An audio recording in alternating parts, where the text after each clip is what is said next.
बहुत समय पहले की बात है। किसी गांव में एक किसान रहता था। वह रोज सुबह में उठकर दूर झरनों से स्वच्छ पानी लेने जाया करता था। इस काम के लिए वह अपने साथ 2 बड़े घड़े ले जाता था, जिन्हें वह डंडे में बांधकर अपने कंधे पर दोनों ओर लटका लेता था। और उनमें से एक घड़ा कहीं से फूटा हुआ था और दूसरा एकदम सही था। इस वजह से रोज घर पहुँचते पहुँचते किसान के पास 1.5 घड़ा पानी ही बच पाता था। ऐसा 2 सालों से चल रहा था।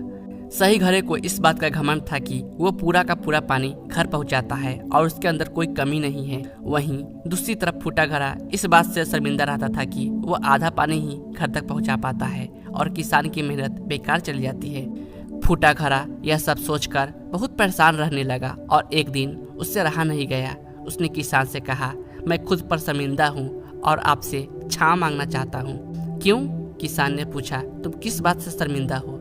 शायद आप नहीं जानते, पर मैं एक जगह से फूटा हुआ हूँ और पिछले 2 सालों से मुझे जितना पानी घर पहुँचाना चाहिए था बस उसका आधा ही पहुँचा पाया हूँ। मेरे अंदर ये बहुत बड़ी कमी है और इस वजह से आपकी मेहनत बर्बाद होती रही है। फूटे घड़े ने दुखी होते हुए कहा। किसान को घड़े की बात सुनकर थोड़ा दुख हुआ और बोला, कोई बात नहीं, मैं चाहता हूँ कि आज लौटते वक्त तुम रास्ते में पड़ने वाले सुंदर फूलों को देखो।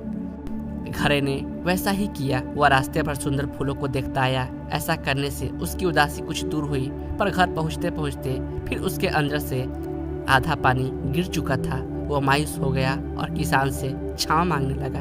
किसान बोला, शायद तुमने ध्यान नहीं दिया, पूरे रास्ते में जितने भी फूल थे वो बस तुम्हारी तरफ ही थे। सही घड़े की तरफ एक भी फूल नहीं था। ऐसा इसलिए क्योंकि मैं हमेशा से तुम्हारे अंदर की कमी को जानता था और मैंने उसका लाभ उठाया। मैंने तुम्हारे तरफ वाले रास्ते पर रंग बिरंगे फूलों के बीज बो दिए थे। तुम रोज थोड़ा थोड़ा करके उन्हें सींचते रहे और पूरे रास्ते को इतना खूबसूरत बना दिया। आज तुम्हारी वजह से मैं इन फूलों को भगवान को अर्पित कर पाता हूँ और अपना घर सुंदर बना पाता हूँ। तुम ही सोचो, अगर तुम जैसे हो वैसे नहीं होते तो भला क्या मैं ये सब कुछ कर पाता? दोस्तों, हम सभी के अंदर कोई ना कोई कमी होती है, पर इन कमियों को रोना न रोककर हमें अच्छाइयों पर ध्यान देना चाहिए।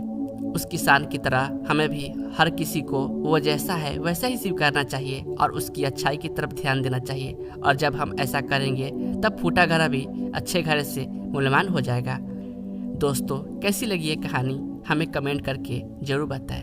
धन्यवाद।